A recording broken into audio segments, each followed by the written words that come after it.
Between 1905 and 1907, a war erupted in East Africa that would shake the foundations of German colonial rule. It wasn't fought with modern armies or industrial weapons. It was fought with belief, unity, and desperation. This is the story of the Maji Maji War, a rebellion that united more than 20 ethnic groups across what is now Tanzania. A war that began with sacred water and ended with a famine that killed hundreds of thousands. Today, we break down this war category by category: the causes, the people, the belief system, the battlefronts, and the legacy that shaped a nation. This is Tanganyika. This is resistance. This is Maji Maji. Causes. The Maji Maji War didn't start with a single spark. It was the result of years of pressure, exploitation, and suffering under German colonial rule. In 1891, Germany declared Tanganyika a protectorate. By 1902, they introduced a system of forced labor that devastated local communities. Villagers were forced to grow cotton on communal plots. They had to abandon their own food crops. They worked without pay, under threat of violence. The cotton scheme was brutal. Men, women, and children worked long hours in the fields. Overseers used whips. Punishment was public and humiliating. If quotas weren't met, entire villages faced collective punishment. Then came the taxes. The hut tax forced every household to pay in cash or labor. Most people had no cash, so they worked more. They gave up more land. They watched their food supplies disappear. German officials also suppressed local culture. Sacred sites were violated. Traditional leaders were humiliated. Spiritual practices were banned or mocked. The message was clear: African life had no value under German rule. By 1905, drought hit the region. Crops failed. Hunger spread. People were starving while being forced to grow cotton for export. It was unsustainable. It was unbearable. Something had to break. Key figures. Every war has its leaders. The Maji Maji War had warriors, prophets, and chiefs who risked everything. Kinjekitile Ngwale was the spiritual center of the rebellion. Known as Bokero, he lived near the Rufiji River in the Matumbi Hills. In 1904, he claimed to be possessed by the snake spirit Hongo. He said the ancestors had chosen him to deliver the people from German oppression. Kinjekitile didn't just preach resistance, he created a unifying belief system. He distributed sacred water, Maji, that he said would protect warriors from bullets.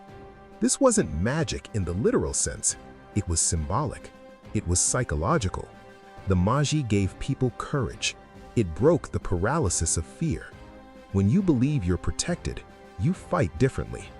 The Maji also served another purpose: unity. Tanganyika was home to dozens of ethnic groups. They spoke different languages. They had different customs. The Germans exploited these divisions, but the Maji ritual transcended them. Over 20 ethnic groups participated in the rebellion: Ngoni warriors from the south, Matumbi farmers from the Rufiji region, Zaramo communities near the coast, Makonde fighters from the plateau. The Maji became a shared symbol, a thread that connected them all. Did the Maji actually stop bullets? No, but that's not the point. The point is that it unified a fractured region. It gave people a reason to believe they could win. And belief in war is a weapon. War fronts. Let's compare both sides, category by category. Weapons. African forces fought with spears, arrows, machetes, and a few outdated rifles. Some groups used poisoned arrows. Others relied on sheer numbers. The Germans had Maxim machine guns, repeating rifles, and artillery. The technological gap was enormous. Tactics. African fighters used guerrilla warfare, ambushes in the forest, hit-and-run attacks, night raids. They avoided open battle. They knew they couldn't win a direct confrontation. The German forces used conventional military tactics at first, but when that failed, they switched to scorched earth. They destroyed everything: crops, livestock, water supplies. The goal was starvation. Morale. At the start, African morale was high.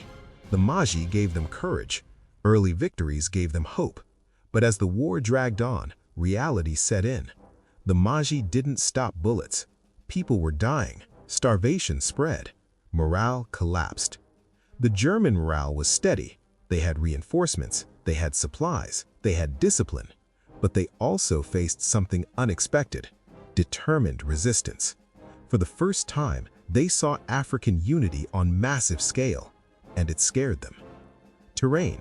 The rebels used the land as a weapon. Forests provided cover. Rivers slowed German advances. Hills became strongholds. But the Germans adapted. They mapped the terrain. They brought in African scouts. They learned to fight in the bush. Logistics. This is where the Germans won. They had supply lines. They had railways. They had food. The rebels had none of that. By 1906, hunger was doing what bullets couldn't. The rebellion was starving to death. Aftermath. The war ended in 1907. The cost was catastrophic. Estimates suggest between 75,000 and 300,000 Africans died. Most didn't die in battle.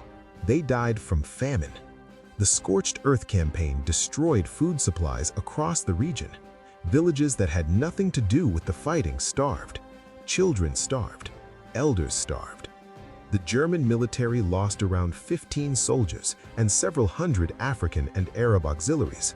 The disparity is staggering. This wasn't a war. It was a massacre, followed by a famine. But something shifted. The German government in Berlin was horrified by the brutality. Reports of the famine reached Europe. Public opinion turned. In 1907, the Reichstag launched an investigation. Reforms followed. Forced cotton cultivation was ended. The hut tax was reduced. Local administration was restructured. German officials were instructed to consult with African leaders. These changes didn't erase the trauma, but they acknowledged that the old system was unsustainable. The psychological impact was deep. Survivors carried stories of loss, courage, and betrayal. The Maji became a symbol of both hope and tragedy. The war proved that unity was possible, but it also showed the cost of resistance. Tanganyika's independence in 1961 was built on many struggles, but Maji Maji was the first time the people of Tanganyika stood together as one. That unity didn't die, it grew. The Maji Maji War was not won on the battlefield. It was not lost in the fields. It was fought in the hearts of people who believed they deserved better. They believed sacred water could stop bullets. It couldn't, but it stopped fear. And fear is the weapon of every empire. The war killed hundreds of thousands. It destroyed villages. It broke families. But it forged something new: a shared identity, a collective memory, a promise that one day Tanganyika would be free. The Germans won the war, but they lost the future. Maji Maji was not a failure. It was a beginning. And in the end, belief always outlasts bullets.